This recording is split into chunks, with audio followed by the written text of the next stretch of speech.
We're here on the Brandon Lake Tear Off the Roof tour, which you guys slayed, by the way.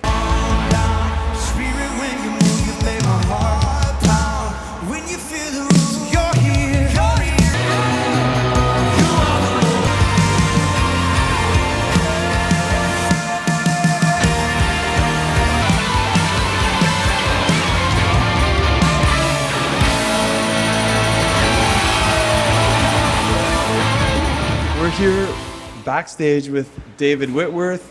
Howdy. Hello. Sweaty boy. Yes, it was a wild afternoon.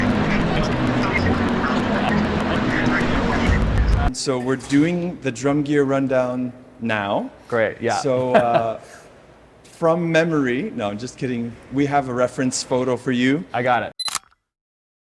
Take us through your rundown. My one question, I'll ask it on the front end and then I'll get out of the way.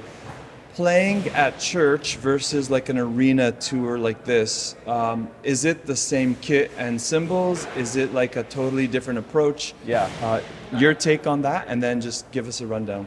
The only difference is no drum shields out here, so that's really the only difference. So I get to hit, I just get to be wild and free. No, but the cymbal, all the gear stays the same for me. There's sometimes I'll have to add extra, like another computer or redundant or backup. Have a lot of backup gear on the road, which I wouldn't necessarily have at church. So that's the biggest difference. But everything else is the same. I use the same snare, cymbals, all the gear, sticks. Yeah, okay, I got the ref photo. So I can talk about gear. This video is brought to you by DRUMEO.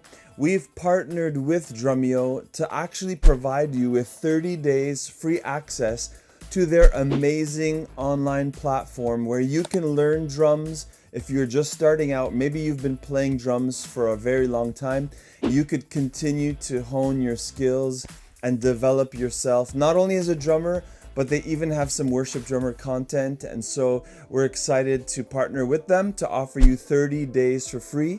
So check it out. We'll have the link below this video. That's what I'm here for. So we'll start with drums and then I'll do tracks rig. So sure. The drums, the cymbals are all Istanbul Agop cymbals. I am using 17-inch, I don't even know, 17-inch hats. They're I don't know actually. Traditional lights? Traditional lights. I'm using 17-inch traditional lights. Are they 16 or 17? That I can't tell. I'm not that good at telling. I think they're 17s. Okay. Or 16s. Let's go with 16s. Fact check me. And then a 22-inch traditional dark crash on the left, or traditional crash. Kind of the same. And then a 24-inch Joey Waronker ride, and then a 24-inch traditional dark crash.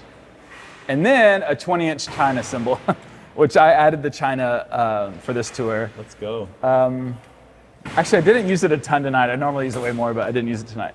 Kind of forgot about it. So that's my cymbals. And then for snare drum, I have a 14x8 super brass. And I love it. I use Power Stroke 4 clear dot for the drum head. And then, sweaty boy. And then I have another Ludwig. It's a 14x5.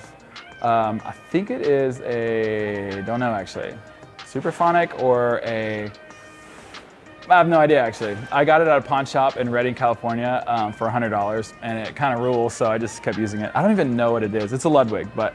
And then I have a Franklin kit. I have a 13x9 rack tom, 24x15 kick, and a 16x16 floor tom. And then I have a SPDSX with a bunch of samples and sub drops and things I use live. And that's the SPDSX Pro, I think. SPDSX Pro, you're exactly right. Which I love. It's a lot easier to interface with. It's a big upgrade, so I would recommend it. Shout out Roland. Okay, for Tracks World, wowzers, have a lot. I have a Savant playback rig. It's not too crazy. It has a just Play Audio 12, has a Mio for MIDI, I'm using 2 computers, running Ableton and then running a program called AbleSet. It's kind of like setlist, but it's better actually. So there's a lot more functionality, a lot easier to flow, really great interfacing. So I use that, really easy for me to like see. And I use this little MIDI controller. Maybe y'all could zoom in. Y'all will probably have it cut in. It'd be a lot easier. Little MIDI controller, a Kai 25 key. And this is exactly what I would use for church. So it's really nothing different, and there's probably better ways to do this, but it's just kind of what I've been doing. Yeah, and I have a Boss DB90, a little click that I use. Again, I would use that in church as well. And that's just for like flow moments or spontaneous stuff. Yeah, so that's kind of the gear rundown. I do have a DW 9000 Airlift, like a huge motorcycle seat. Yeah. And I've been asking for a normal one, but they haven't got one yet. So I have this big like cruiser seat that I use. But I like hydraulic stuff because I like to be able to like bounce around. That's it. That is the kit. All hardware is, I guess this is unique, not unique, but I like the DW 6000 hardware series, like cymbal stands. They're thinner, a lot thinner.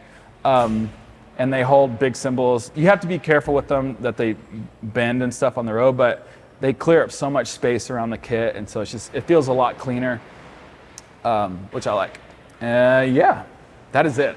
Love it, man. Can you just, we had a question come in about in-ears. Yeah. And if you can let us know what you're using these days, and like what would a mix sound like, a David Whitworth in-ear mix sound like? Yeah, so I'm using 1964 in-ears. I think I have the 18T.